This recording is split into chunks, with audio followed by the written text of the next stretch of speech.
Ya, selamat pagi untuk kita semua. Selamat pagi untuk teman-teman semua. Selamat pagi juga untuk teman-teman di para remaja, termasuk para pembimbingnya ya. Kita ada Bu Esther hari ini. Kita juga ada Pak Kris hari ini, ada Pak Didi, ya. Dan kita ada Pak Indri juga, dan ada teman-teman dari Asih Lestari, udah rame banget. Terus kita ada Timothy, ya. Kita ada Andrea, ada Febe, ya. Kenard. Ada Kenard, ya. Ada juga Christopher, ya. Oke. Mantap. Pagi semua. Halo pagi semua. Pagi semua, ya. Pagi adik-adik pra remaja juga. Ya. Dan Hari ini senang sekali kita bisa ketemu untuk di ruang virtual ini, walaupun kita belum bisa ketemu secara fisik ya. Kita sama-sama berdoa suatu hari nanti kita bisa bertemu secara fisik. Nah, kita tetap untuk menyarankan atau menghimbau untuk teman-teman untuk membuka kameranya, biar bisa kelihatan nih wajah ganteng dan cantiknya, ya kan? Yang minimal walaupun tetap tidak sama seperti pertemuan fisik, tapi kita bisa mengurangi rasa rindu kita dengan bisa melihat wajah ganteng dan cantik teman-teman nih. Ya, kebaktian hari ini temanya adalah menjadi entrepreneur muda. Sebenarnya sih lebih detail sebenarnya kalau entrepreneur kan sebenarnya kayak pengusaha gitu ya, atau berusaha gitu ya. Tapi ini lebih ke entrepreneur secara Kristen gitu loh, secara Kristiani, secara tapi juga bisa juga untuk teman-teman yang mungkin bekerja juga tapi yang menetapkan nilai-nilai Kristen dalam pekerjaannya atau usahanya. Ya, kira-kira kayak gitu ya. Mungkin di sini ada nih yang udah jadi entrepreneur, atau ada yang bercita-cita menjadi seorang entrepreneur, atau mungkin udah punya cita-cita, nanti aku kalau lulus sekolah dan kuliah aku mau kerjanya ini, aku pengen usaha ini. Pasti semuanya udah punya ya. Yuk kita siapkan hati kita terlebih dahulu ya, untuk memuji dan mendengarkan firman Tuhan, dan kita akan sama-sama belajar tentang firman Tuhan nanti oleh Kak Adi, TPG Christian Adi ya. Mendengarkan firman dan menjadi entrepreneur atau para pekerja secara Kristiani yang muda-muda ini. Mari kita bersaat teduh sejenak.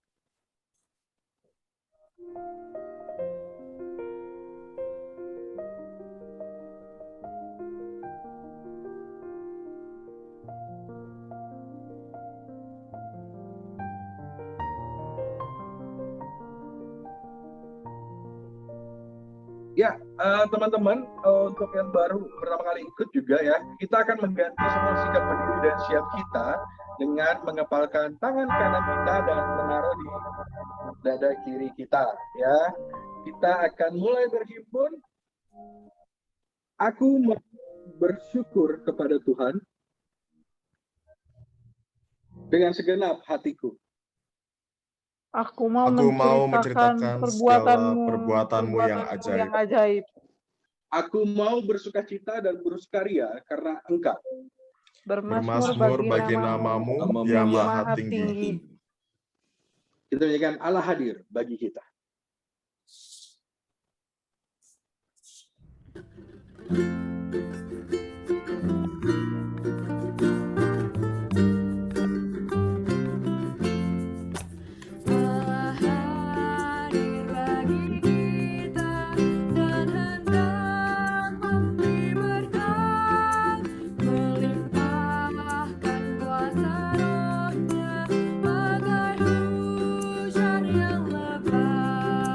Dengan Roh Kudus ya Tuhan.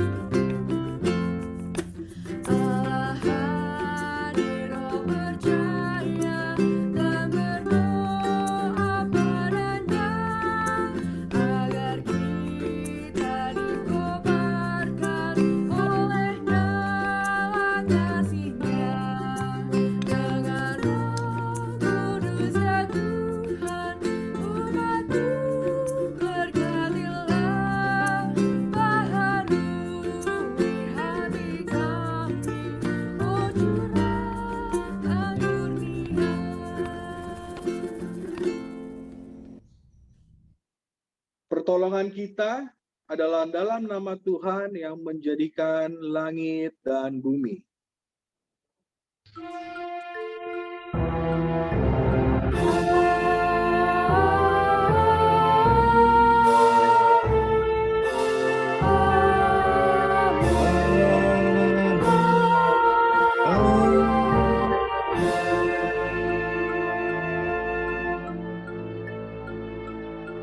Tuhan besertamu. Tuhan besertamu juga. Tuhan bertamu juga.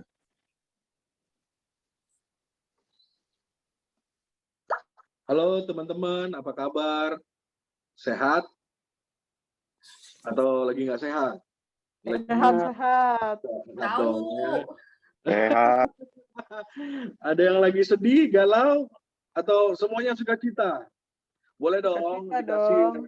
Boleh dong dikasih optionnya lewat fitur yang ada di Zoom ini, ya kan? Mau tepuk tangan, mau salam gitu, yuk sama-sama kasih emotnya. Karena sudah hampir lebih malah ya 1,5 tahun kita hampir nggak pernah ketemu, rasanya udah banyak yang berubah. Tiba-tiba ada yang udah lulus SMP, ada yang lulus SMA, atau bahkan kuliah, atau tiba-tiba rambutnya gondrong, atau kayak saya malah makin menipis. Tiba-tiba sudah ada menikah, masih banyak yang lainnya. Tapi masih kenal nggak nih sama teman-teman kiri kanannya nih walaupun nggak ketemu? Boleh ya kita sekali lagi menyarankan untuk kita semua open cam supaya bisa melihat satu sama lain nih biar nggak lupa, ya kan? Mungkin karena 1,5 tahun ada yang lebih ganteng dan lebih cantik, jadi nanti ketemu di jalan lupa, ya kan gitu? Karena kita nggak pernah ketemu. Oke, kita mau kenalin nih. Singkat aja ya, kita ada teman-teman dari para remaja. Nah, aku mau minta tolong sama Kolim sebagai ketua pemuda dan remaja untuk say hi dong ke teman-teman para remaja. Silakan Kolim. Halo semua teman-teman para remaja, kenalin aku Steven, atau nggak biasa dipanggil Lim juga sih. Di sini aku lihat ada Andrea, ada Astrid, ada Jocelyn, ada Christopher, ada Timothy, ada Febe. Halo, salam kenal semuanya.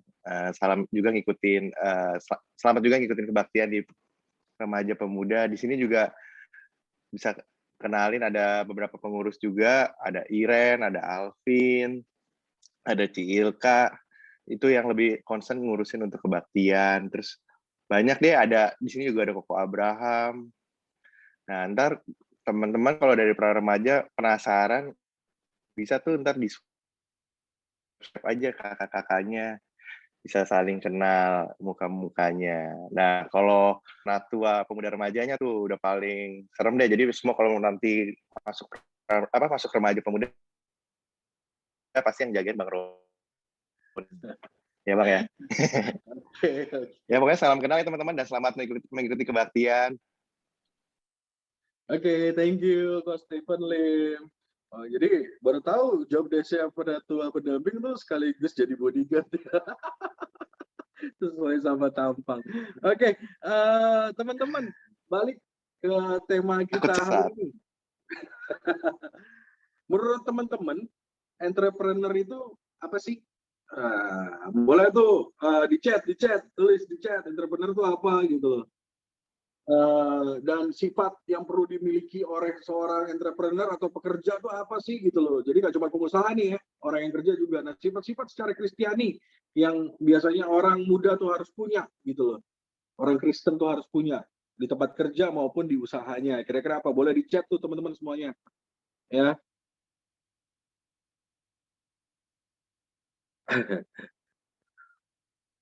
Nah, gigih tuh, benar tuh gigih ya. Dan banyak ya kreatif, bener banget tuh. Sekarang katanya kalau nggak kreatif, nah jujur, ya kan? Jujur.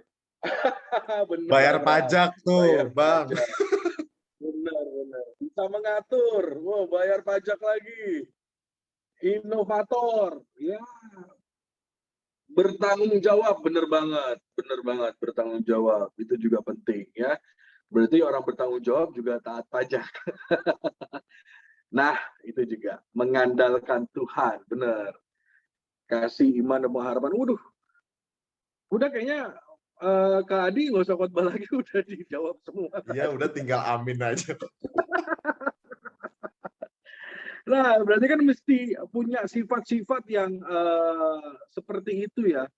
Nah, makanya teman-teman, tapi sering nggak kita lihat mungkin kita sebagai orang yang bekerja, sebagai pengusaha, sebagai anak yang masih sekolah, ya kan, yang masih kuliah gitu kan, nggak punya hal-hal tersebut yang positif itu. Sering banget kita justru kalau lawannya gigi kan gampang patah semangat, ya kan, mengandalkan Tuhan, tapi malah mengandalkan kekuatan diri sendiri, ada kesombongan di dalam dirinya. Seringkali kita menjalani hal kehidupan ini dengan kekuatan kita sendiri, kesombongan kita sendiri. Ya teman-teman, untuk itu mari kita berdoa, kita akan masuk ke pengakuan dosa hari ini. Ya, mari kita berdoa. Bapa di dalam surga, kami mengucap syukur atas kehidupan yang masih Engkau percayakan kepada kami. Kami mengucap syukur atas nafas kehidupan yang kami rasakan. Kami mengucap syukur atas berkat jasmani dan rohani yang Engkau nyatakan kepada kami. Pada saat ini kami juga hendak menyatakan kelemahan kami. Kami menyadari jika dalam menjalani hidup, kami terkadang masih bersungut-sungut. Manakala perubahan terjadi, kami menyerah. Manakala pandemi yang membawa banyak perubahan dalam kehidupan, kami terkadang sulit untuk beradaptasi dan berpikir kreatif. Kami sering sekali terjebak untuk menyalahkan keadaan dan sesama kami. Ya Bapa, di dalam kelemahan inilah kami datang memohon pengampunan-Mu. Kiranya Roh Kudus menolong kami untuk berpikir kreatif di tengah perubahan dan pergumulan yang kami alami. Di dalam nama Tuhan Yesus kami memohon. Amin. Ya, teman-teman, kita akan memberikan berita anugerah. Biasanya kita berdiri, kita tetap dengan sikap siap kita dengan menopangkan tangan kanan kita. Berita anugerah akan diambil dari Mazmur 116 ayat 5 sampai 6. Saya akan bacakan untuk teman-teman. Tuhan adalah pengasih dan adil. Allah kita penyayang. Tuhan memelihara orang-orang sederhana. Aku sudah lemah, tetapi diselamatkannya aku. Demikianlah berita anugerah dari Tuhan. Syukur kepada Allah. Ya, teman-teman, sambil menyanyikan Happy Shalom, kita mau saling memberikan salam damai. Nih, teman-teman, bisa lihat di layar siapa yang berada di kanan, di kiri, di atas, di bawah. Teman-teman lalu bisa chat pribadi melalui fitur chat yang mengatakan salam damai atau damai Tuhan besertamu. Kita akan menyanyikan lagu ini sekali, lalu dilanjutkan dengan bersalaman virtual.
Ya, mudah-mudahan kita bilang salam damai itu tidak hanya di ucapan saja, tapi memang ada damai di hati kita dan kita mau membagikan kepada orang lain. Nah, kita akan menyiapkan hati kita. Kita akan sama-sama belajar untuk menjadi entrepreneur muda atau jadi pekerja muda yang menanamkan nilai-nilai Kristiani di dalam setiap kegiatan kita. Kita sama-sama mau belajar, kita sama-sama mau minta pertolongan Tuhan, ya. Sebelum kita mendengarkan, kita menyanyikan hidup kita yang jujur.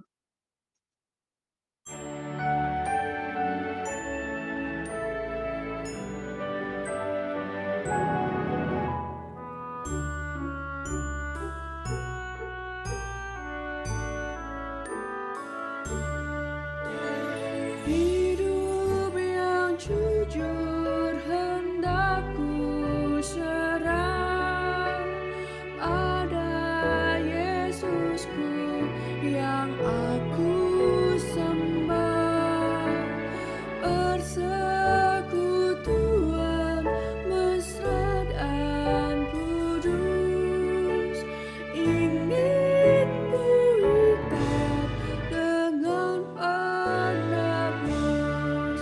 Ya Yesus, kau kurbankan darahmu bagiku, ku beri masa depanku dan hidup bagimu. Hatiku ku serahkan menjadi tanganmu, ku minta kuasailah seluruh hidupku.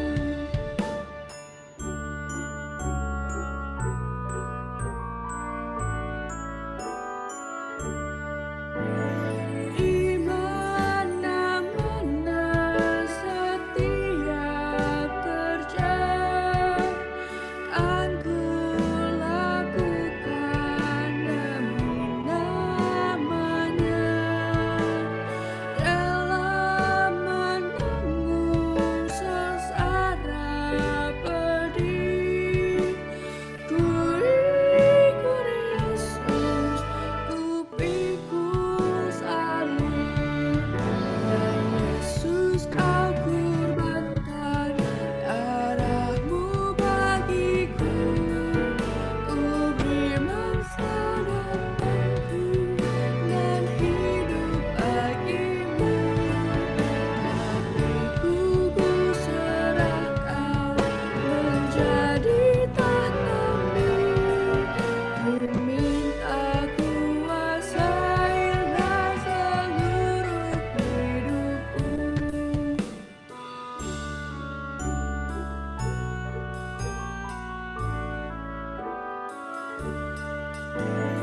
Memuji Yesus dengan hidupku, mau berkenan pada Dia penuh. Ikut mencari yang hilang sesat, bawa padanya yang susah penat. Ya Yesus, kau kurbankan darahmu bagiku, ku beri masa depanku dan hidup bagimu. Hatiku ku serahkan menjadi tanganmu, ku minta kuasailah seluruh hidupku.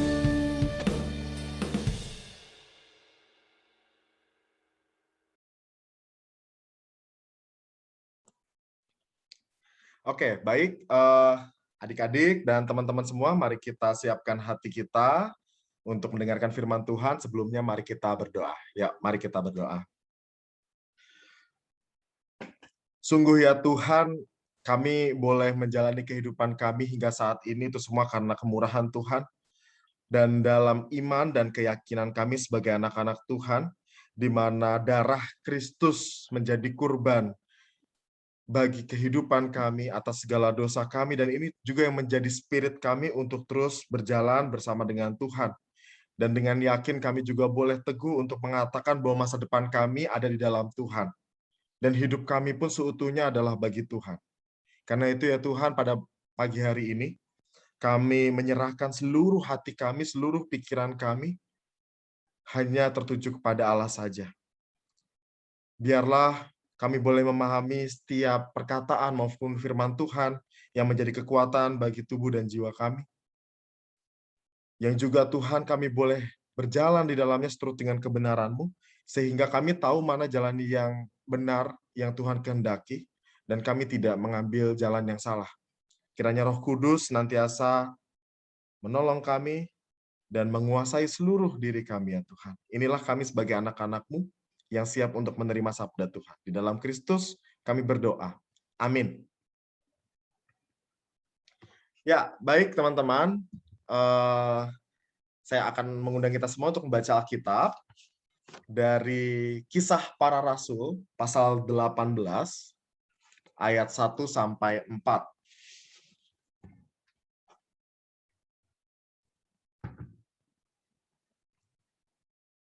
Kisah Para Rasul 18 ayat 1 sampai 4.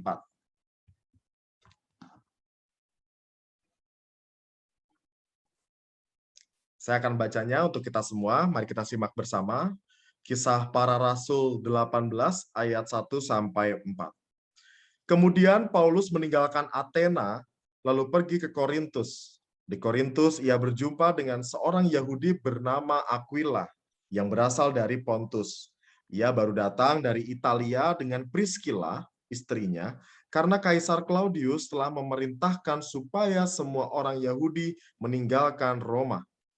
Paulus singgah ke rumah mereka, dan karena mereka melakukan pekerjaan yang sama, ia tinggal bersama-sama dengan mereka. Mereka bekerja bersama-sama karena mereka sama-sama tukang kemah.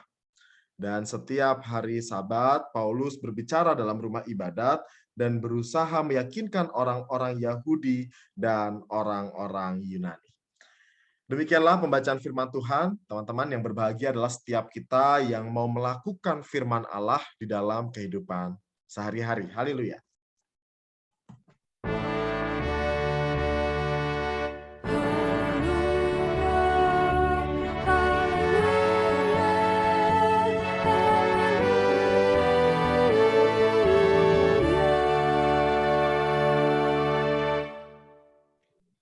Ya, teman-teman, apakah suara saya terdengar dengan jelas?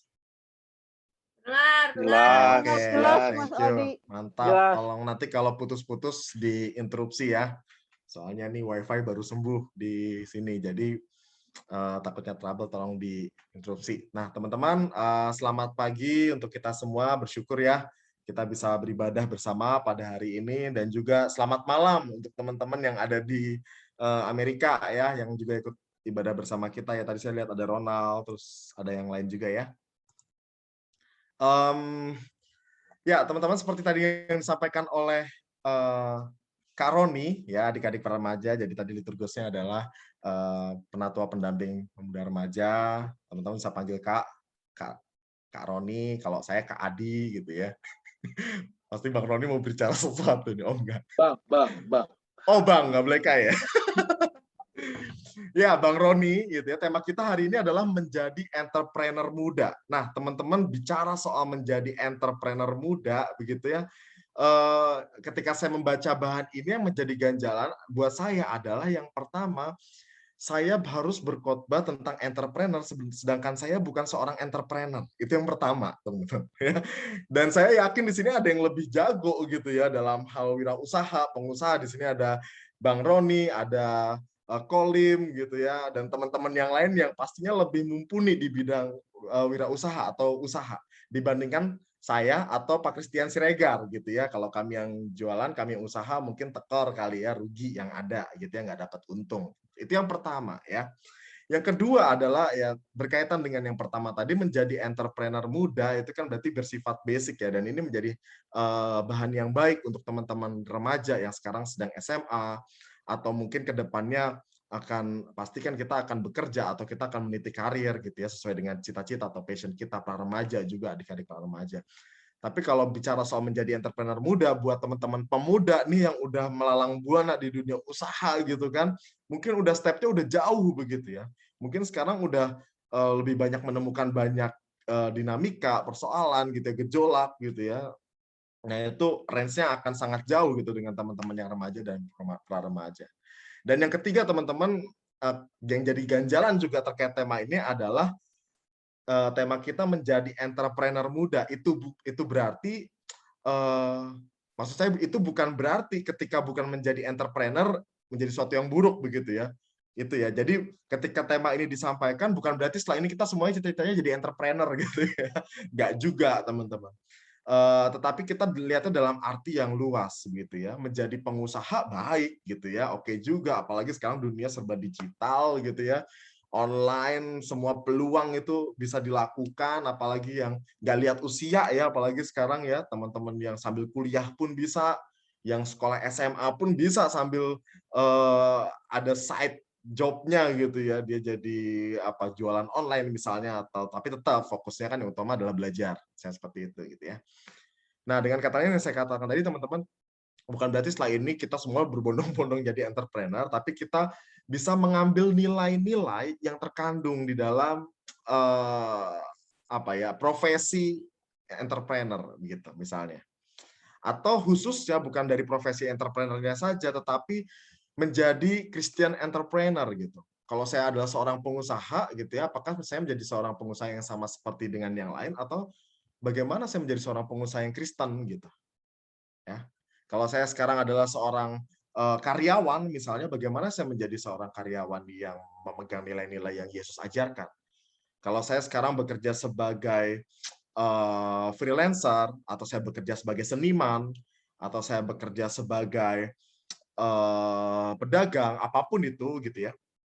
Bagaimana saya tetap bisa menghidupi nilai-nilai Kristiani dalam pekerjaan saya gitu. Juga teman-teman yang remaja nih, yang sekarang SMP, SMA. Nah, ini kenapa tema ini dibawakan? Karena penting juga ini soal bagaimana nanti next kita ke depan gitu kan, bicara masa depan. Kan ada masa di mana kita akan masuki dunia pekerjaan, misalnya begitu ya. Mungkin udah ada yang punya cita-cita nih, nanti Kak Adi mau ini minta beberapa sharing gitu ya, teman-teman para remaja juga. Udah kebayang belum sih nanti masa depan cita-citanya pengen jadi apa? Gitu. Ya, kan penting juga tuh punya bayangan cita-cita ke depan supaya kita tahu planningnya apa. Oh kalau cita-cita saya pengen jadi pengusaha, berarti saya sekolahnya, kuliahnya jurusan ini dong, misalnya begitu ya. Kalau saya mau cita-cita saya menjadi lawyer misalnya, ya kan, jadi lawyer, jadi pengacara misalnya di bidang hukum, nggak mungkin tuh kuliahnya di bidang desain produk misalnya gitu. Misalnya ini ya. Berarti kan tabrakan. Pasti kita kan punya planning jangka panjang atau punya ya namanya cita-cita mah boleh-boleh aja teman-teman meskipun dalam perjalanannya ada berbagai halangan rintangan itu soal nanti, tapi kita udah planning dulu gitu. Jangan sampai kita nggak punya planning. Nah, ini penting bagian ini untuk teman-teman pra remaja dan adik-adik remaja, begitu ya. Kita akan melihat bersama. Nah, teman-teman semua, yang pasti setiap orang ya pada umumnya dan kebanyakan dan dalam tanda kutip normalnya pasti akan memasuki fase yang namanya bekerja, begitu ya. Apapun itu pekerjaannya, kayak di sini ada Om Kristanto juga bekerja, begitu kan. Di sini ada Penatua Widi juga bekerja. Ada Pak Didi, ada Tante Esther, gitu ya. Terus ada semuanya pasti pernah mengalami fase yang namanya bekerja. Gitu. Kalau misalnya dia tidak bekerja, berarti ada sesuatu yang dipertanyakan, gitu ya. Pasti ada something, gitu. Kenapa bekerja? Emang Tuhan menyuruh kita bekerja, begitu kan? Untuk apa kita bekerja? Nah, nilai-nilai ini yang mau kita tanamkan bersama supaya nanti kita tahu gitu ya, kita bisa tahu, oh, ketika saya bekerja sebagai anak-anak Tuhan gitu ya, bekerja dalam arti sesungguhnya teman-teman ya, profesi atau karir, saya mau menjadi pribadi yang seperti apa. Nah, Setiap orang pasti bekerja. Manusia menghabiskan waktu, bahkan menurut analisis itu sepertiga hidupnya, teman-teman, itu untuk bekerja, katanya ya. Sepertiga dari usianya atau hidupnya itu adalah untuk bekerja. Atau bisa juga kalau dihitung sepertiga dalam satu hari, 24 jam itu dipakai oleh orang-orang untuk bekerja. Ya. Misalnya 8 jam dalam sehari itu rata-rata orang bekerja. Bahkan bisa lebih. Itu sebuah penelitian mengatakan demikian. Kenapa kita harus bekerja? Yang paling konkret pasti satu jawabannya, teman-teman, yaitu mendapatkan pemasukan. Ya, mendapatkan pemasukan. Makanya kalau buat teman-teman pemuda gitu ya, kalau misalnya nyari kerjaan atau apa gitu, teman-teman pasti kalau ada interview misalnya di kantor atau di sebuah perusahaan, pasti ada yang namanya interview untuk menentukan gaji gitu ya, misalnya ya. Penting untuk menentukan angka gitu. Atau yang pengusaha pasti kan juga ada hitung-hitungannya tuh. Ketika saya berusaha untuk buka bisnis makanan atau bisnis jasa, kira-kira income saya berapa? Misalnya begitu. Ya karena dari semua tujuan utama bekerja adalah soal mendapatkan pemasukan. Ya, pemasukan itu penting. Yang kedua adalah mencari pengalaman. Nah, ini biasanya teman-teman yang fresh graduate nih, yang baru lulus kuliah nih, biasanya kalau gue mah nggak mikirin ini dulu lah, gajinya berapa atau mendapatkan gimana, yang penting pengalaman dulu. Itu penting. Makanya kenapa dia bekerja. Pengalaman, supaya mendapatkan pengalaman. Juga ada untuk memenuhi kebutuhan sosial. Jadi ada teman-teman orang-orang yang bekerja memang untuk relasi gitu ya. Jadi semakin ketika dia bekerja, dia berkenalan dengan banyak orang, dia dapat relasi untuk jangka panjang. Juga ada kenapa orang bekerja itu untuk pengakuan diri, ya, aktualisasi diri tentu, mencari karir atau jabatan dan lain sebagainya. Dan itu sah-sah saja dan itu wajar. Dan tidak ada yang salah dengan demikian. Dan mungkin kalau saya tanya gitu, bagaimana dengan teman-teman? Kalau misalnya ditanya nih teman-teman, apa pandangan atau prinsip teman-teman tentang bekerja? Gitu. Bagian ini jawaban dalam hati aja dulu ya teman-teman ya. Ketika misalnya ditanya nih, misalnya khususnya untuk teman-teman pemuda nih, kalau sekarang teman-teman lagi bekerja, sekarang nih apa sih yang jadi pandangan atau prinsip teman-teman yang bekerja sekarang dengan profesi atau pekerjaan yang ditekuni? Misalnya, kalau gue sih yang penting dapat cuan, yang penting dapat untung, udah selebihnya terserah lah. Misalnya kan, mau relasi kayak mau apa, nggak peduli, misalnya seperti itu. Atau ya sebenarnya sih, aku lebih pengen ini sih, pengalaman gitu. Jadi untuk gaji ya ngepas sih, bakalan kurang di bawah UMR misalnya gitu ya. Tapi pengalaman. Jadi setiap kita mungkin ada orientasinya sendiri. Ya. Nah, tapi teman-teman, yang perlu diwaspadai adalah kita harus berhati-hati pada jebakan pandangan yang keliru tentang pekerjaan. Misalnya teman-teman, ini penting juga nih teman-teman yang remaja atau para remaja gitu ya. Ketika pekerjaan dianggap hanya untuk mencari uang saja atau untung saja. Ya. Hati-hati dengan jebakan pandangan keliru tentang pekerjaan. Betul, ketika kita bekerja, kita mencari income, tetapi menjadi salah ketika kita bekerja itu semata-mata untuk cari uang saja. Kenapa saya bilang salah, teman-teman?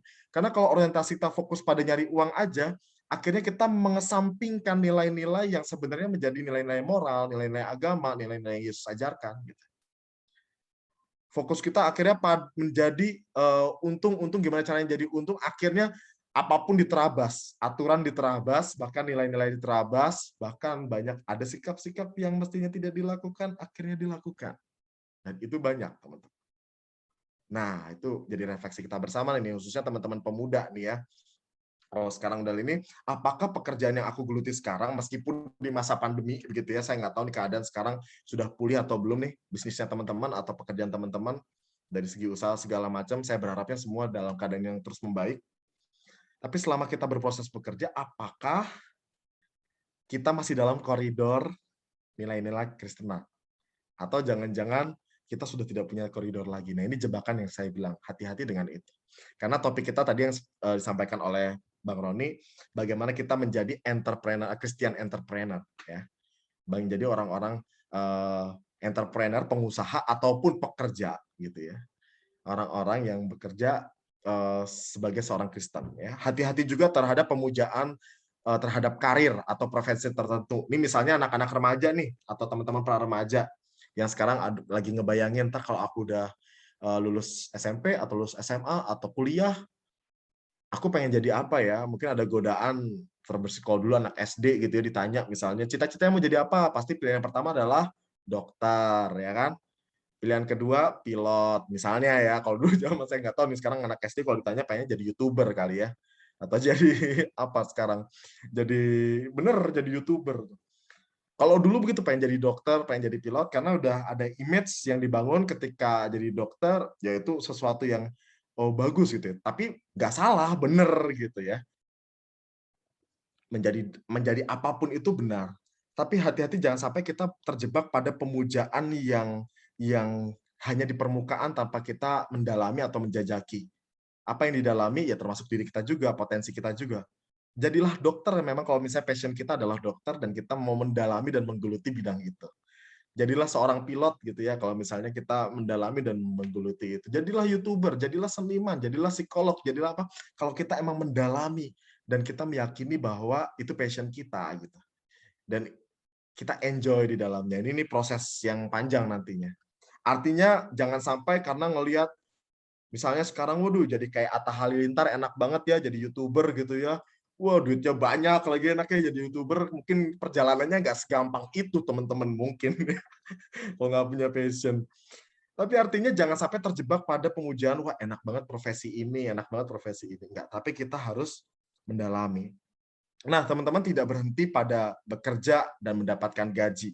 Ya, artinya hidup kita sebagai orang-orang yang sedang bekerja saat ini atau kelak nanti adik-adik remaja para remaja akan masuk ke dunia pekerjaan begitu ya. Ingat nih dan harus dipegang nih teman-teman. Ketika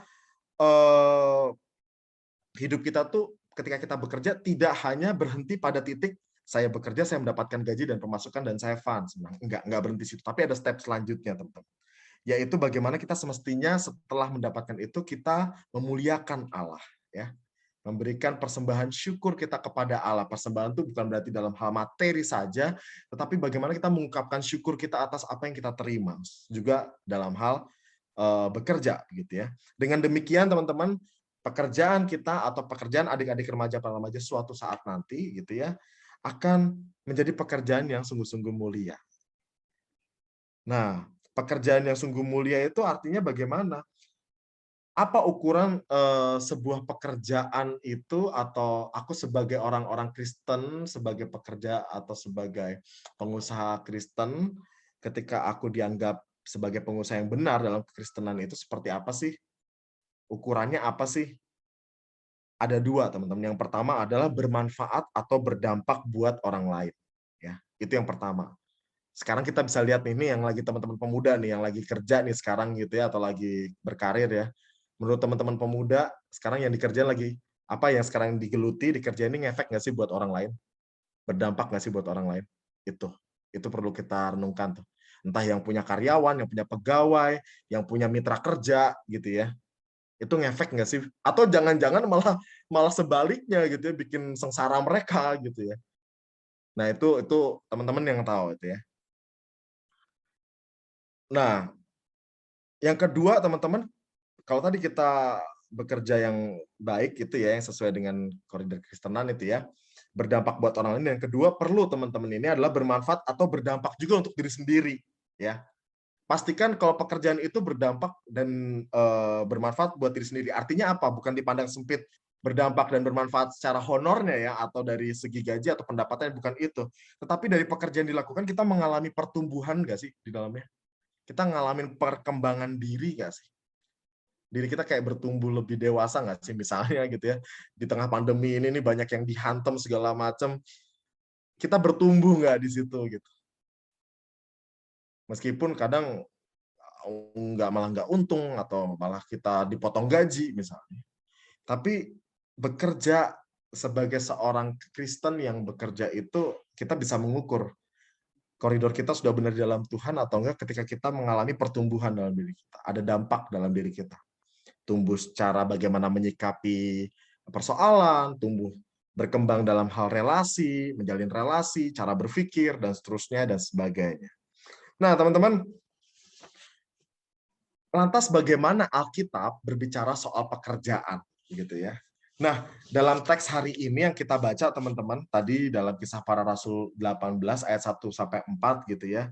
Ini adalah salah satu bentuk dalam tanda kutip Paulus adalah Christian entrepreneur gitu ya, dalam tanda kutip saya bilang. Memang kok bisa dikatakan Christian entrepreneur, padahal kan dia adalah rasul yang mengabarkan Injil. Emang dia sambil jadi rasul, dia bisa juga sambil berbisnis atau berdagang gitu ya. Tapi saya katakan Paulus ini menjadi salah satu contoh, salah satu figur yang bisa menjadi teladan juga teman-teman untuk nilai-nilainya kita ambil meskipun konteksnya berbeda teman-teman ya. Konteksnya berbeda zamannya Paulus sama zaman sekarang. Dulu zaman Paulus tuh belum ada YouTube, belum ada internet ya teman-teman, belum ada Zoom juga gitu ya. Jadi otomatis akan berbeda konteksnya. Tapi mari kita lihat bersama apa yang bisa kita pelajari dari Rasul Paulus yang dia juga sedikit banyak tahu dunia entrepreneur gitu ya, dunia usaha. Ya. Kalau kita lihat dari bacaan kita pasal 18 ayat 1 sampai 4, ketika itu setelah Paulus mengunjungi Athena, teman-teman, dia pergi ke sebuah kota bernama Korintus ya. Ia lalu berjumpa dengan seorang Yahudi bernama Aquila. Ya, Aquila ini punya istri namanya Priscilla, dan keduanya itu baru saja datang dari Italia karena Kaisar Claudius memerintahkan agar semua orang Yahudi pergi meninggalkan Roma, gitu ya. Dan ini diperkirakan terjadi tahun 41 sampai 49 Masehi. Kalau sekarang tahun 2021, teman-teman, ya, tahun 2021. Nah, kejadian ini adalah sekitar tahun 41 sampai 49 Masehi. Ya, jadi sekitar 2000 tahun yang lalu ya. Dan rupanya teman-teman Paulus memiliki pekerjaan atau keahlian yang sama dengan Aquila dan Priscilla, yaitu membuat kemah, ya, membuat kemah atau membuat tenda gitu ya. Kemudian untuk beberapa waktu Paulus tinggal bersama-sama dengan mereka dan menjalankan pekerjaan bersama. Loh, ternyata selidik punya selidik, ada keterampilan dan keahlian ya. Paulus itu punya keahlian membuat tenda. Ini sama kayak Om Christian Siregar. Selain berkhotbah, Om Christian Siregar punya keahlian bisa masak. Jadi ntar kapan-kapan bisa coba masakannya Om CS ya. Misalnya seperti itu gitu. Nah, sama dengan yang lain gitu ya. Mungkin rasul-rasul atau pengikut Kristus juga punya keahlian yang lain gitu. Tapi di sini diceritakan kisah Paulus yang punya keahlian, dia membuat kemah. Loh, Paulus kan seorang rasul yang menyebarkan Injil. Kok dia bekerja sebagai pembuat kemah juga? Bukan hanya pembuat kemah, ya dia juga menjualnya. Kalau dapat jual berarti kalau dia menjualnya berarti dapat profit, dapat untung begitu ya. Jadi bisa dong nih bekerja nih sebagai rasul pekabar Injil juga sambil bisnis gitu. Nah, kita harus lihat konteksnya dulu teman-teman. Dalam tradisi Yahudi dulu, ya ini dulu nih dalam tradisi Yahudi dulu, seorang rabi atau seorang guru itu harus memiliki pekerjaan, ya. Jadi mau dia rabi, dia pengajar, dia guru, dia harus punya pekerjaan, dan pekerjaan yang paling memungkinkan atau banyak yang dilakukan adalah dagang, teman-teman ya, berdagang. Saya nggak tahu ini juga apakah berkaitan juga dengan budaya lokal Timur Tengah begitu ya, sehingga dunia perdagangan ketika mereka juga membuka jalur-jalur perdagangan dalam sejarah dulu ya berkaitan dengan ini. Tetapi dulu dalam tradisi Yahudi dagang itu perlu gitu ya. Kenapa? Karena tidak boleh seorang guru, seorang rabi atau seorang pengajar itu mengambil uang dari berkhotbah atau dia mengajar ya. Jadi harus mencari nafkah sendiri. Dan sudah menjadi kebiasaan buat orang Yahudi untuk mengajar anak-anak mereka berdagang. Jadi dalam keluarga tuh pasti selain diajarkan tentang tata moral atau kehidupan, tradisi, salah satunya yang juga diajarkan dalam keluarga Yahudi adalah berdagang, gitu ya. Nah, apa yang dilakukan Paulus tersebut juga banyak dilakukan oleh para rabi saat itu. Pada masa itu ya, agar turut merasakan juga pergumulan dan perjuangan orang yang bekerja. Dan ini baik juga nih. Jadi kenapa para rabi atau para guru dulu itu bekerja? Supaya mereka bisa menghidupi, bisa tahu, bisa turut merasakan betapa susahnya nyari duit dari dagang atau dari usaha. Seperti itu. Dan mereka bisa merasakan itu. Dan yang ketiga yang menjadi motif Paulus bekerja sebagai pembuat kemah adalah agar dirinya tidak menjadi beban bagi jemaat yang dilayaninya. Supaya nggak nyusahin misalnya jemaat-jemaat tertentu yang mungkin secara ekonomi, secara pendapatan itu tidak baik atau susah gitu ya.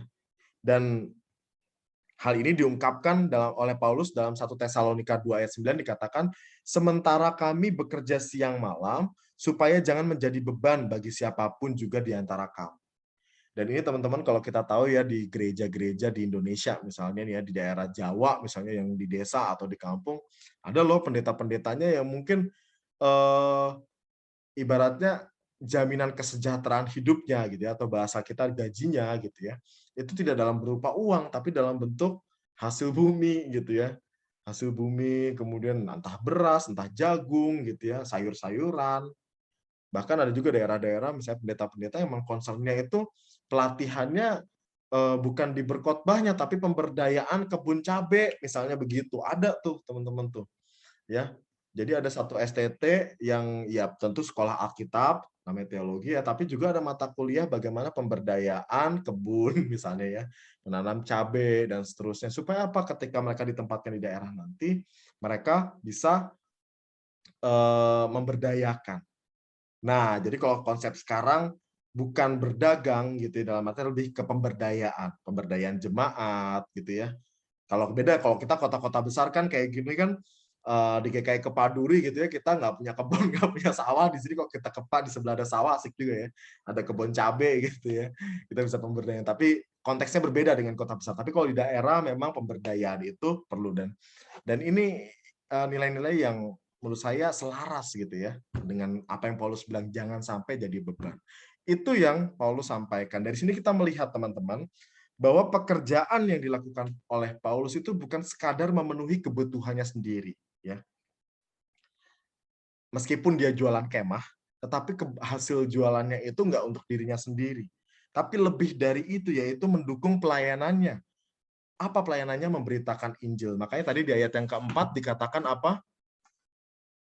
Dan setiap hari Sabat, Paulus berbicara dalam rumah ibadat dan berusaha meyakinkan orang-orang Yahudi dan orang-orang Yunani. Jadi hari Senin, hari weekday gitu ya, ibaratnya weekday-nya, ya Paulus mungkin sambil ngiseng-ngiseng jahitin kemah gitu mungkin. Ya. Tapi pada hari Sabat di ayat yang keempat dikatakan bahwa Paulus memberikan waktu untuk memberitakan Injil kepada orang-orang Yahudi dan orang-orang Yunani. Nah, teman-teman yang terkasih dalam Tuhan, lantas apa nih relevansinya buat kita?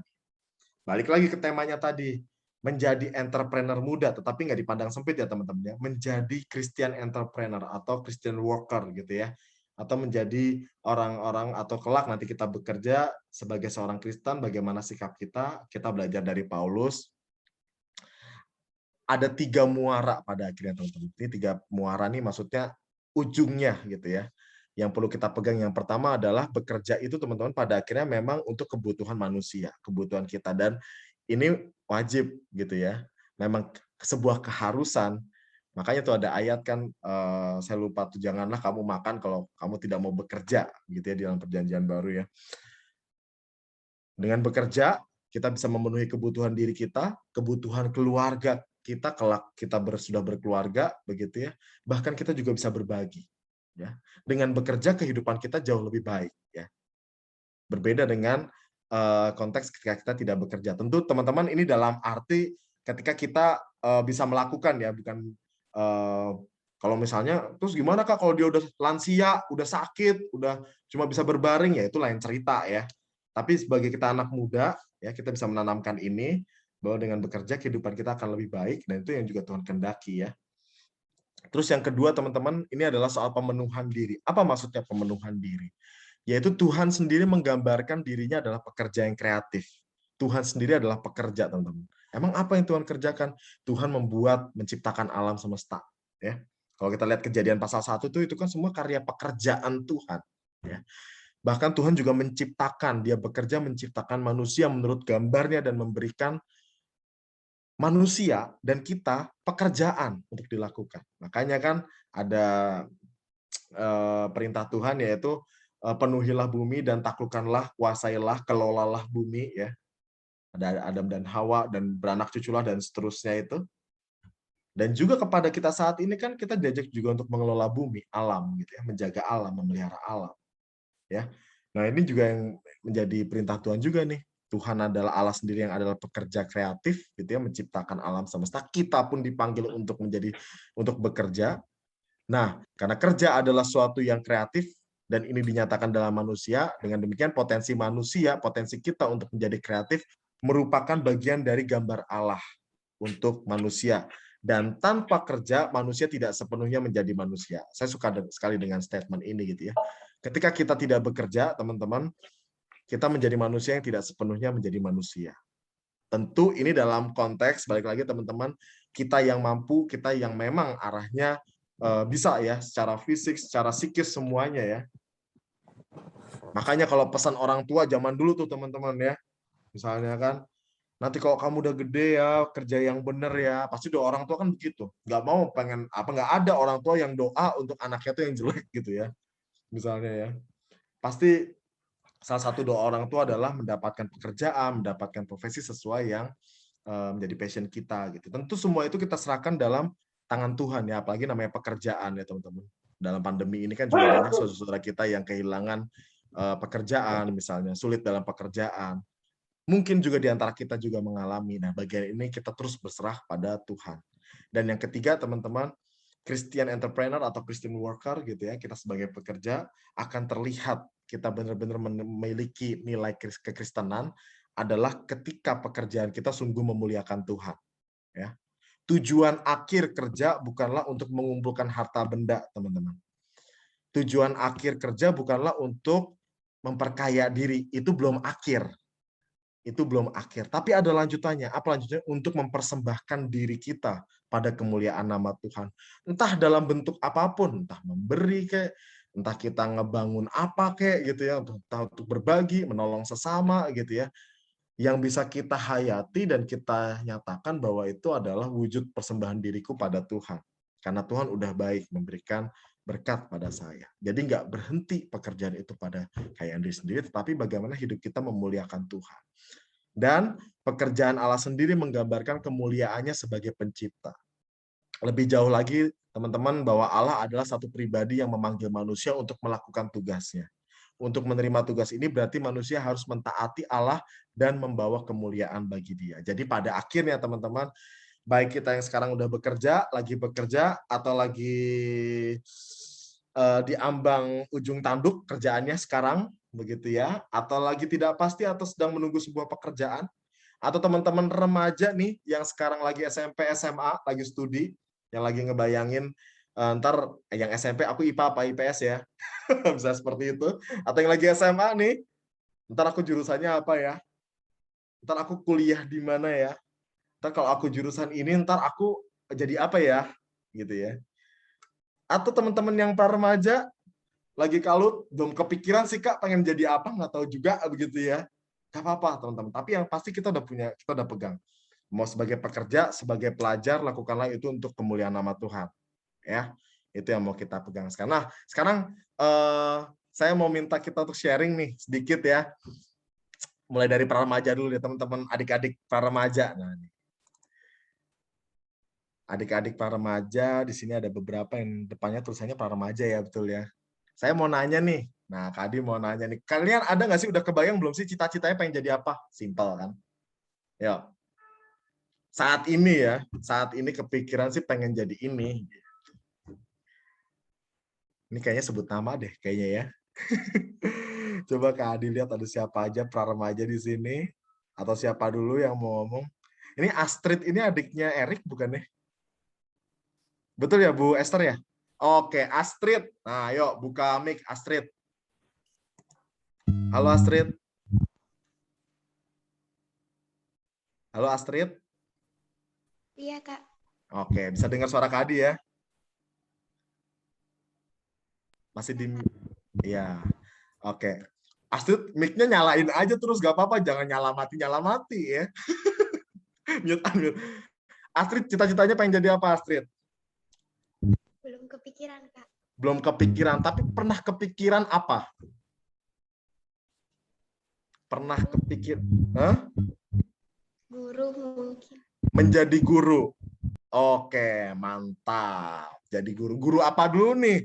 Guru piano kan banyak kan? Guru gitar, guru matematika gitu ya. Atau guru apa dulu nih kira-kira nih Astrid? Guru TK? Ini bela diri. Nah, Belum ada imajinasi mau jadi guru apa nggak tahu. Oke, simple pertanyaan Kak Adi. Kenapa kamu terbersit pengen jadi guru? Emang di mata kamu atau di pikiran kamu tuh guru itu image-nya apa begitu? Menurut Astrid? Mungkin lebih menantang karena ngajarin banyak murid, nggak tahu juga. Oke, lebih menantang karena mengajarkan banyak murid ya, sama kayak Kak Indri tuh jadi guru sekolah minggu, ya kan? Benar tuh, sama guru sekolah minggu yang lain kan, itu mengajar, kita berbagi juga ya. Satu lagi deh dari para remaja.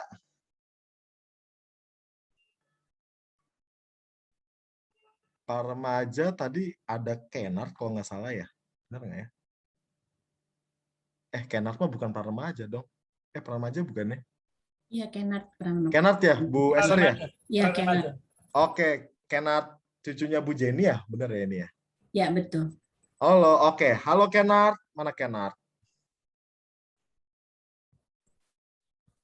Kenard. Iya, Oke, Kenard bisa dengar suara Kak Adi ya? iya bisa. Oke, Kenard, sekarang apa bayanganmu, cita-citamu di masa yang akan datang kira-kira? Menjadi dokter. Menjadi dokter. Dokter apa nih? Kalau bisa dokter tulang. Dokter tulang. Iya. Kuis ortopedi, mantap. Keren. Bang Roni juga dulu cita-cita pengen jadi dokter tuh kalau nggak salah ya Bang Roni. Hebat ya. Dan saya yakin teman-teman para remaja pasti punya cita-citanya sendiri gitu. Dan itu menjadi gambaran kita untuk ke depan kan supaya kita juga semangat. Sekarang yang remaja nih, SMP atau SMA ya, SMP kelas 3 atau SMA kelas 3. Remaja ini ada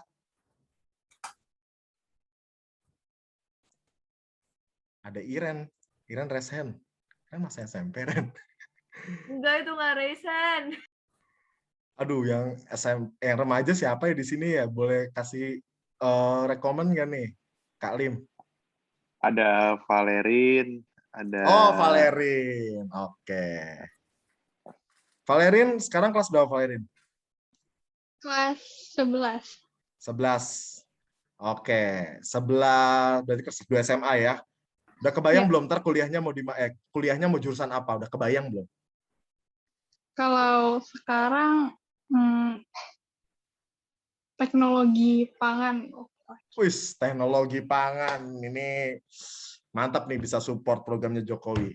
Sebut presiden lagi ya. Kenapa Valerin teknologi pangan? Kayak aku suka masak-masak kayak gitu. Terus kalau teknologi pangan kayaknya nggak ada matematikanya, nggak terlalu penting. Nggak ada matematikanya ya, nggak ada terlalu penting ya. Oke. Oke, mantap. Ini roman-romannya Valerin IPA atau IPS?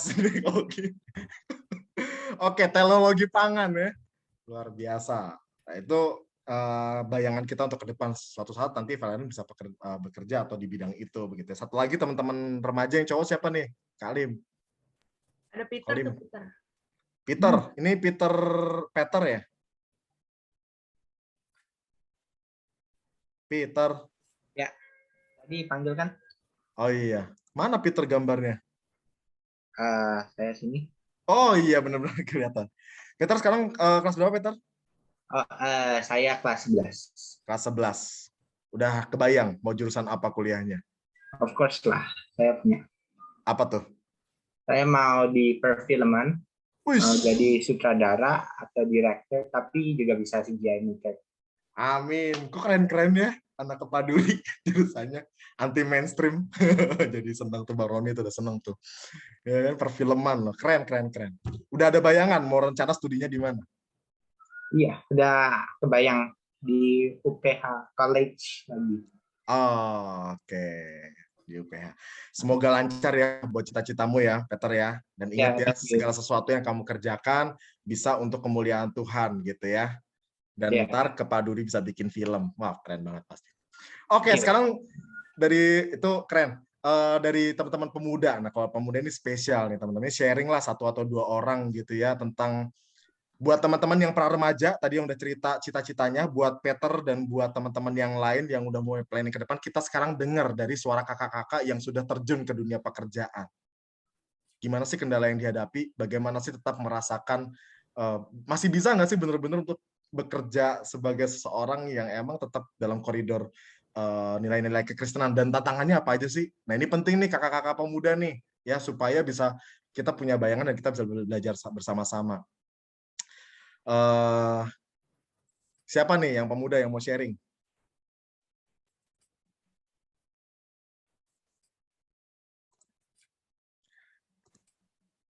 Oke lah, dari Kolim ya. 2 lah ya, Kolim entah sama Bang Roni ya. Bang Roni udah masternya ntar nih. Ini penting nih Bang Roni buat sharing nanti ya. Kolim dulu. Simpel aja, Kolim, untuk adik-adik dan kita semua nih ya, sharing sedikit Christian entrepreneur. Gimana sih kita ngejaga itu? Sama kita benar-benar memuliakan Tuhan dalam pekerjaan kita. Dan Kolim sendiri sudah merasa memuliakan Tuhan nggak sih dalam pekerjaannya? Dan apa aja bentuknya? Silakan, Kolim. Iya, halo semuanya. Berat juga nih ya temanya, Christian entrepreneur ya. Ya kebetulan sih emang aku bergerak di bidang entrepreneur juga, karena kuliahnya aku juga ambilnya di Prasetya Mulia, itu tentang entrepreneur juga. Jadi emang kayak awalnya sih diceburin dari papa ya. Papa kan juga entrepreneur, diceburin biar anaknya juga bisa belajar jadi entrepreneur. Dan malah jadi lama-lama suka juga, karena mungkin tadi aku sama tuh kayak Valerin, kayak awalnya mikir wah biar menghindari matematika nih, soalnya banyak praktek kan, matematika nggak ada prakteknya mikirnya. Tapi ya seiring jalan matematika nggak akan bisa lari sih dari kehidupan, soalnya kan pasti dalam kehidupan kita butuh perekonomian, butuh keuangan juga, itu pasti kan jatuhnya ke matematika juga. Tapi tadi kalau misalkan sesuai tema, mulai bener sih, mulai pandemik ini sih mulai kayak kita diuji coba lah, kayak hati nurani kita tuh ada apa enggak sih. Awal mulanya pusing sih, apalagi pandemik ini kan kayaknya semua sektor juga kayaknya untuk usaha atau kerja pasti ada penurunan, ada pemotongan gaji tadi yang udah disebut Kak Adi juga. Nah, yang sulit di awal itu adalah di mana di saat semuanya turun, omset turun, profit turun, dan ya aku sekarang lagi nerapin juga sebenarnya ya pemotongan gaji ke karyawan. Tapi ya sekitar untuk pemotongan 10-20% lah. Karena ya kendalanya sekarang omset aja turunnya sebenarnya sekitar 50%-an. Tapi ya benar untuk sekarang udah mulai membaik, ya ntar akan kedepannya mungkin akan dikembalikan lagi. Tapi kemarin ini yang menjadi permasalahan adalah, potong gaji karyawan itu juga ada perasaan, pasti ada perasaan nggak enak juga. Apalagi kalau misalkan karyawan itu udah perform sangat baik. Tapi akhirnya dari sini kita belajar, kita juga lihat, wah mana karyawan yang mau support kita juga di keadaan susah, dan juga gimana kita support balik. Dengan cara sebenarnya kan kemarin sebenarnya sempat sepi banget dan kita mau tutup sementara gitu. Cuma kalau kita tutup mereka nggak ada gaji, mereka juga lebih kasihan dan lebih sulit. Dan akhirnya kita ambil jalan tengah untuk tetap buka, tapi ya pengurangan jam kerja dan pengurangan karyawan untuk masuknya ganti-gantian. Jadi ya belajar banyak sih dari pandemik ini, gimana kita sebagai owner juga sama karyawan bisa berhubungan dengan baik, dan juga bagaimana kita belajar untuk mempunyai hati nurani masing-masing. Jadi saling support satu sama lain. Gitu aja sih kalau dari aku, Kak. Oke, thank you. Makasih. Sekarang Bang Roni nih. Bang, gimana Bang? Ya, kalau aku dulu cita-citanya waktu kecil sampai remaja kalau ditanya mau jadi apa, Ron? Mau jadi pendeta, Kak Adi. Wis mantap. Kirain jadi dokter loh. Dokter. Pendeta. Karena dari kecil kalau sepupu-sepupu ngumpul suka ngotbahin sepupu-sepupu. Mantap. Nah itu cita-cita yang nggak tercapai. Melenceng tuh. Melenceng jauh. Jadi tapi aku kalau dari sisi kerja sih memang kebetulan yang sekarang aku kerjain ini agak unik sih, dan memang kalau dalam setiap kerja yang aku selalu ngelibatin Tuhan di dalamnya ya. Jadi tahun 2019 sebenarnya ide ini pertama kali muncul, karena waktu itu tahun 2019 kan belum pandemi, dan kebetulan kalangan menengah ke atas kita naik kan ya. Tapi ada problem juga saat itu naik, waktu itu mikir, karena dari dulu kerja itu pengen gimana ya biar kerjaan yang kita ini bisa jadi berkat juga buat banyak orang kan gitu loh. Pas menang kita naik cuma jadi problem juga, karena gini loh, banyak ibu-ibu atau istri gitu di rumah ngurus anak gitu loh, tapi pengen punya penghasilan tapi mereka nggak bisa keluar rumah gitu loh. Nah itu yang aku pikirin waktu itu, makanya aku bilang bisnisnya awalnya aku share kemana-mana ini, se-Indonesia itu kita bilang bisnis saluran berkat gitu loh. Jadi gimana caranya bisa jadi berkat, munculin pengusaha-pengusaha baru yang nggak usah keluar rumah, kerjanya dari rumah. Itu cita-cita pertamanya waktu itu. Belum ada pandemi. Dan ternyata tahun 2020 pandemi kan. Terwujud dong cita-citanya. Terwujud, benar-benar nggak usah keluar dari rumah, kerja. Nah itu maksudnya aku sih berpikir gini sih, kalau kita punya cita-cita yang baik dan seturut dengan ajaran Tuhan gitu ya, itu pasti terjadi deh, dimudahkan lah gitu loh. Karena memang waktu itu mikirnya gitu, banyak orang ketawain aku awal-awal, banyak orang ketawain gitu ya, jual chemical galonan ke rumah, mana laku gitu kan gitu ya. Cuman kalau aku dulu pikir enggak, ini buat banyak orang, buat gimana caranya ibu-ibu di rumah bisa punya penghasilan.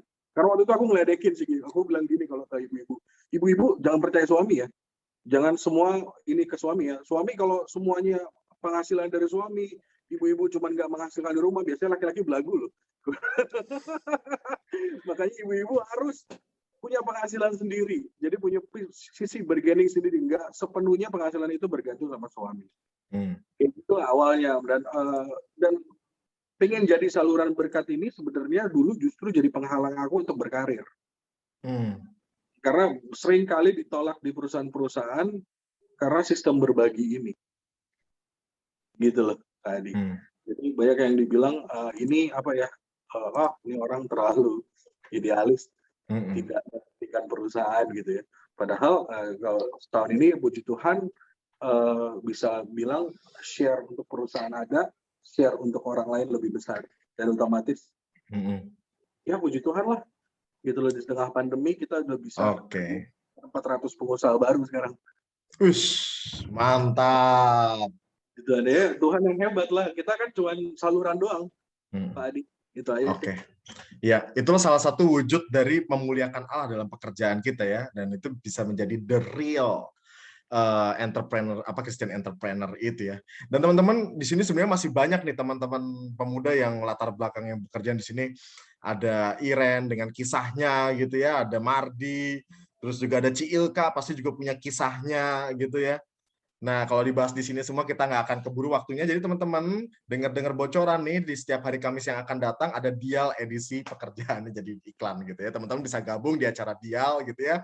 Di hari Kamis kita justru bisa eksplor lebih banyak, untuk bicara lebih banyak. Tuh Lim, gue bantuin tuh untuk iklan. Nah, terakhir saya ingin menyampaikan, mau nanya nih sebagai closing juga ke adik-adik Asil Lestari. Nah, boleh di spotlight nggak? Halo adik-adik Asil Lestari. Sekarang Kak Adi mau nanya deh, beberapa dari kalian deh. Simpel pertanyaan Kak Adi, cita-citanya pengen jadi apa? Ya. Yuk, di sini ada. Udah dibuka belum? Mic-nya dibuka dong. Oke. Mic-nya Asil Lestari. Di sini Kak Adi lihat ada Rizal nih, paling depan. Rizal tengah baju merah. Rizal dengar suara Kak Adi nggak, Rizal? Oke, Rizal, cita-citanya jadi apa, Rizal? Jadi TNI, wis mantap, tentara. Rizal sekarang kelas berapa, Rizal? 5. Oke, sip. Belajar yang benar ya, Rizal ya. Semoga tercapai apa yang diinginkan. Terus di belakang Chelsea. Nah, ada Chelsea nih. Chelsea, cita-cita pengen jadi apa, Chelsea?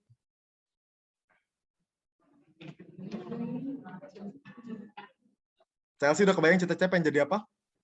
Dokter. Dokter. Dokter apa, Chelsea? DNA. Dokter DNA. Oke, sip. Itu mungkin bisa buat nemuin virus kali ya. Virus RNA dan DNA mungkin. Oke, di belakang tuh, Surya. Jangan ngumpet-ngumpet, Sur. Kelihatan sama Kak Adi. Ayo, Sur. Maju, Sur. Itu Surya kan yang belakang ya, baju hitam. Nah, ayo Surya maju, Sur. Surya udah kebayang belum cita-citanya pengen jadi apa, Sur? Mana Surya nggak kelihatan? Surya mau jadi apa, Sur?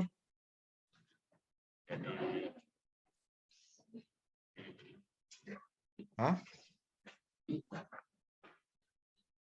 Jadi apa, Sur? Jadi apa aja, Kak? Hah? Jadi apa aja? Jadi apa? Kepikiran. Belum kepikiran. Oke, Sur harus mulai dipikirin ya, biar ada gambaran ya.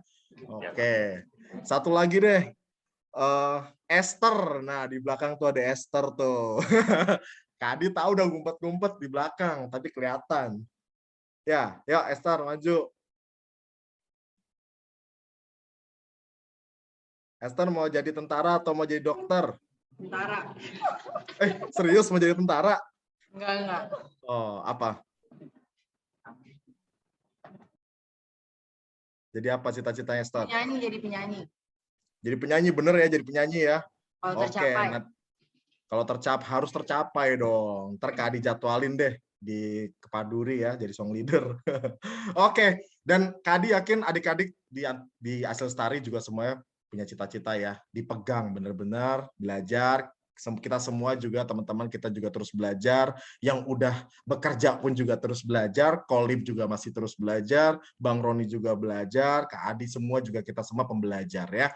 Jadi selebihnya kita terus berdoa kepada Tuhan, minta bantuan Roh Kudus supaya apa yang kita inginkan, apa yang kita cita-citakan, dibukakan jalan dan bisa tercapai ya. Teman-teman, kiranya Tuhan menolong kita semua, kita diteguhkan untuk menjadi anak-anak Tuhan yang senantiasa memegang nilai-nilai kekristenan di tengah tantangan apapun, dengan keadaan apapun, kita tetap berjuang. Tuhan memberkati kita semua. Amin.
Marilah kita bersama dengan umat Allah di masa lalu, masa kini, dan masa depan, mengingat janji baptisan kita dengan mengikrarkan pengakuan iman rasuli. Aku percaya kepada Allah, Bapa yang Maha Kuasa, Khalik langit dan bumi, dan kepada Yesus Kristus, anaknya yang tunggal Tuhan kita, yang dikandung daripada Roh Kudus, lahir dari anak darah Maria, yang menderita sengsara di bawah pemerintahan Pontius Pilatus, disalibkan, mati, dan dikuburkan, turun ke dalam kerajaan maut. Pada hari yang ketiga, bangkit pula dari antara orang mati, naik ke sorga, duduk di sebelah kanan Allah, Bapa yang Maha Kuasa. Dan dari sana ia akan datang untuk menghakimi orang yang hidup dan yang mati. Aku percaya kepada Roh Kudus, gereja yang kudus dan am, persekutuan orang kudus, pengampunan dosa, kebangkitan orang mati, dan hidup yang kekal. Amin. Oke, teman-teman, kita akan menaikkan doa syafaat. Dan seperti minggu sebelumnya, doa syafaat akan disampaikan oleh perwakilan teman-teman kita yang sudah ditunjuk ya. Ada 5 pokok doa yang sudah ditunjuk juga 5 orang ya. Saya akan membacakan pokok doanya. Yang pertama untuk pemerintah, pandemi, dan rencana sekolah tatap muka ya. yang akan disampaikan oleh Renar. Ini Renar Wongso ya, benar ya? Halo Renar. Iya. Oke. Yang kedua, untuk gereja, majelis, pengurus KPR, program-program, bersyukur juga untuk HUT Penyatuan GKI yang ke-33 tanggal 26 Agustus kemarin akan disampaikan oleh Sela. Kemudian yang ketiga untuk jemaat, pemuda remaja tetap memiliki kerinduan dan kesetiaan mencari Tuhan walaupun aktivitas gereja masih belum pulih seutuhnya ya, belum bisa tatap muka, akan didoakan oleh Tio. Terus untuk keluarga nanti minta Kaselin. Yang kelima pergumulan hidup jemaat yang sakit dan kesulitan ekonomi Kak Lim. Ya, nanti saya akan menutup setelah Kolim dan diakhiri dengan doa Bapa kami, betul ya? Afin, Iren. Iya betul. Dinyanyikan ya Afin, doa Bapa kaminya ya? Tidak Kak. Diucapkan. Oke, diucapkan biasa ya. Nanti yang pertama Renner, kedua Sela, ketiga Tio, keempat Kaselin, yang kelima Kolim, dan terakhir saya yang akan tutup ya. Ya, mari kita berdoa. Silahkan, Renner. Tuhan, sekarang kami ingin berdoa untuk pemerintah, terutama dalam pandemi ini. Berkatilah mereka supaya dapat mengambil keputusan-keputusan secara bijak untuk menangani pandemi. Tuhan, berkatilah juga rencana tatap muka bagi sekolah yang akan diberlakukan di beberapa daerah.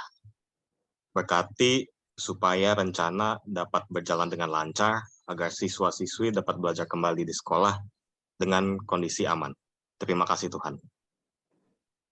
Tuhan, kami juga ingin berdoa untuk gereja, majelis, pengurus KPR, beserta program-program yang berjalan di gereja ini.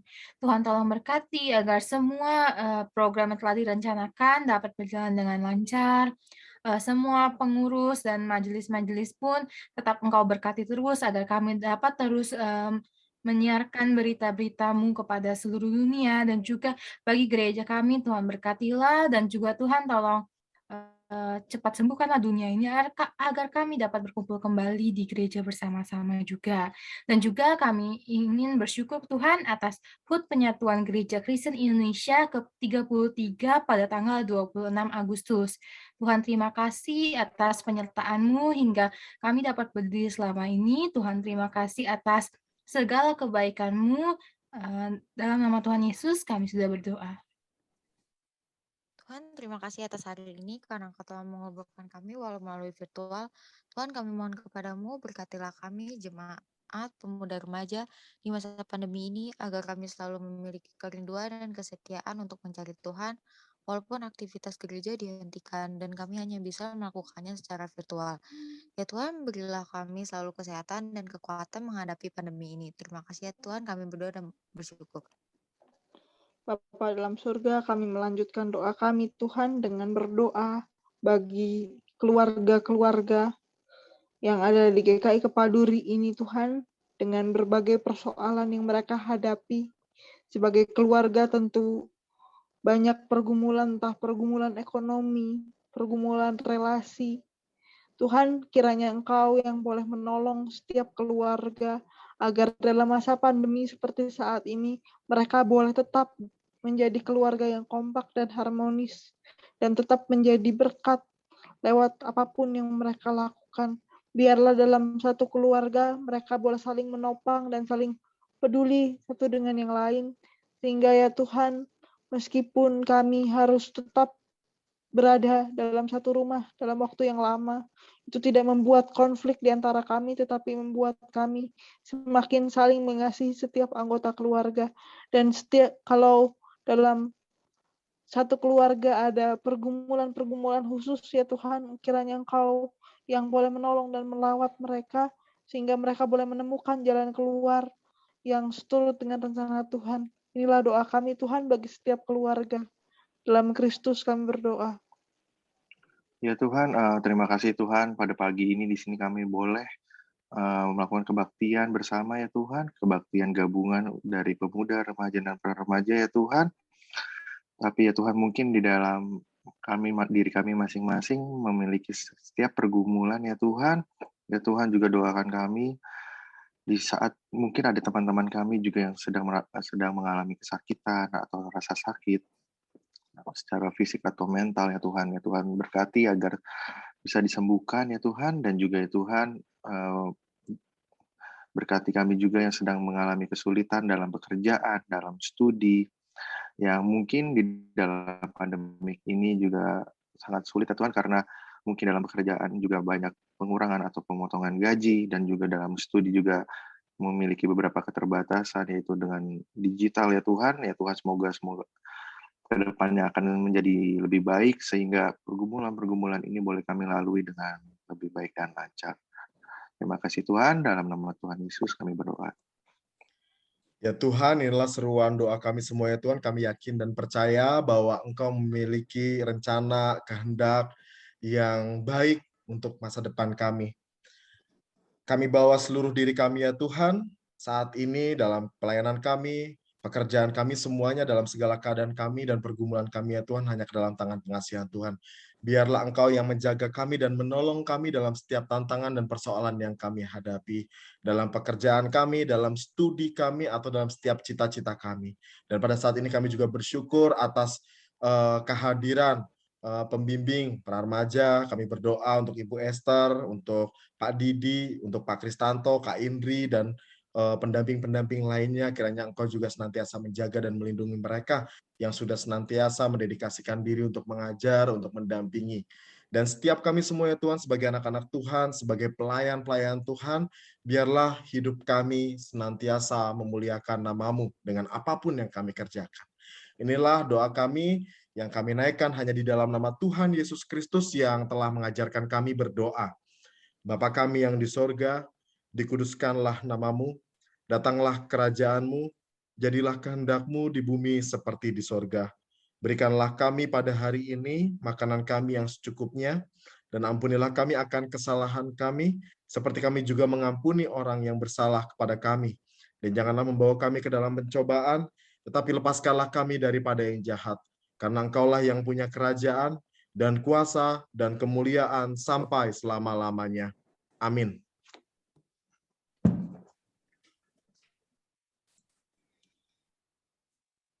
Marilah kita menyampaikan persembahan kita dengan 3 cara. Pertama, dengan mentransfer ke rekening BCA GKI Kepaduri dengan nomor rekening 198-310-5444. Kedua, melalui scanning QR Code melalui OVO, GoPay, dan BCA Mobile. Ketiga, memasukkannya ke dalam amplop dan menyerahkannya ketika kebaktian di gereja diadakan seperti semula. Firman Tuhan di dalam 1 Tarawih 29 ayat 14 berkata, "Sebab siapakah aku ini dan siapakah bangsaku, sehingga kami mampu memberikan persembahan sukarela seperti ini? Sebab daripadamulah segala-galanya, dan dari tanganmu sendirilah persembahan yang kami berikan kepadamu." Mari kita naikkan pujian, bukan karena upah-Mu.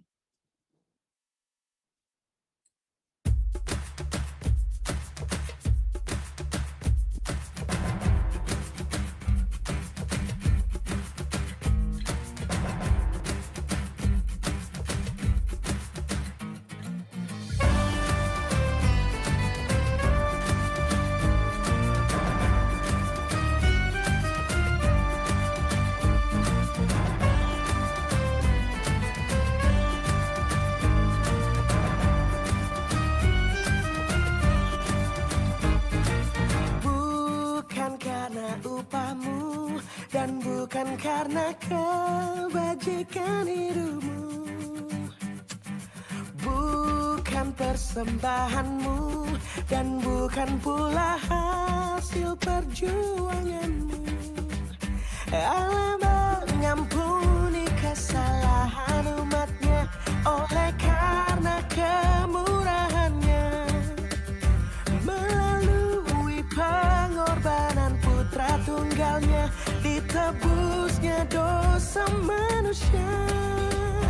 Bersyukur, bersyukur, kemurahannya pujilah. Bersyukur, bersyukur,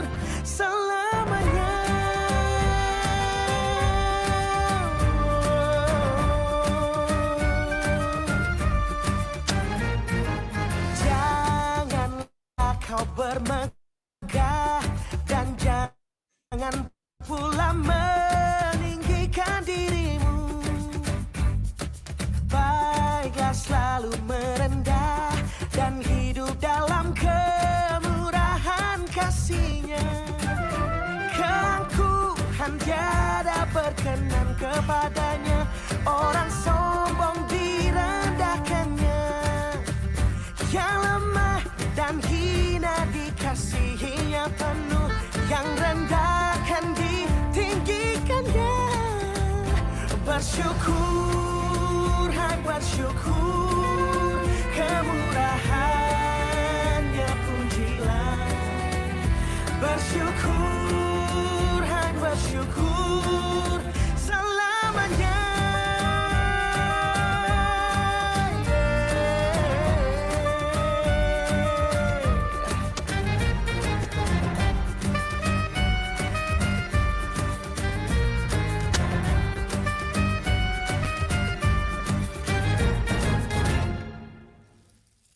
Saudaraku, mari kita membawa persembahan syukur kita kepada Tuhan.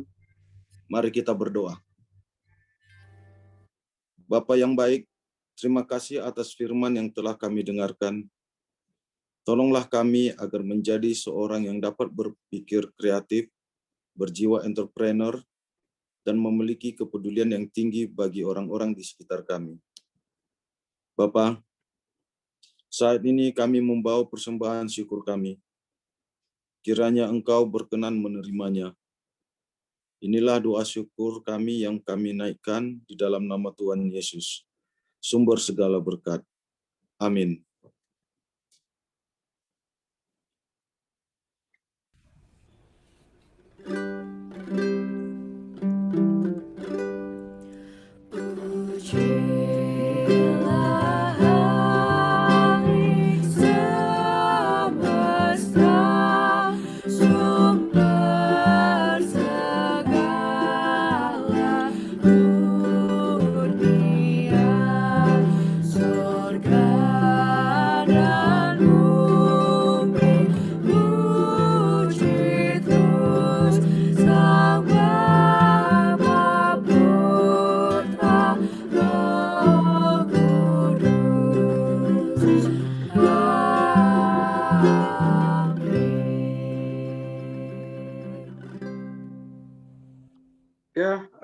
Teman-teman, kita hari ini sudah mendengarkan firman Tuhan, dan kita sudah mau menutup kebaktian kita hari ini.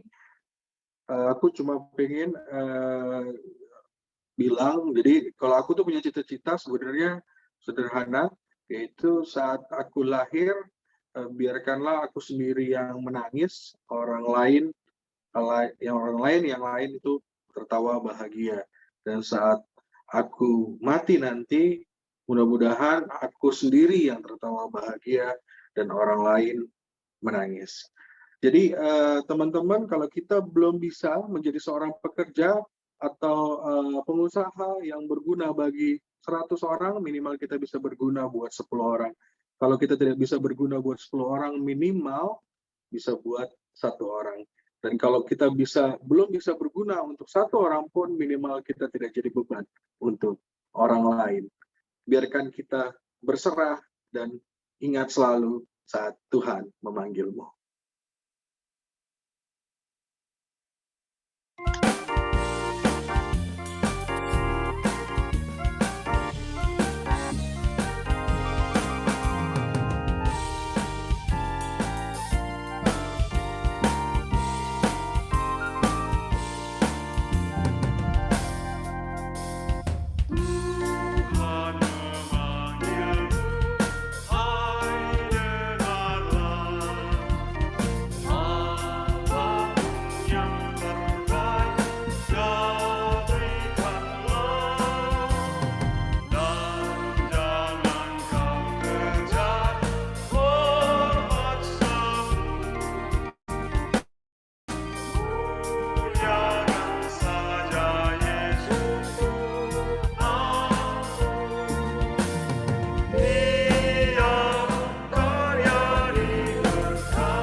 Ya, teman-teman, kini kita teruskan kehidupan kita, keinginan kita, setiap harapan kita serahkan di dalam Tuhan.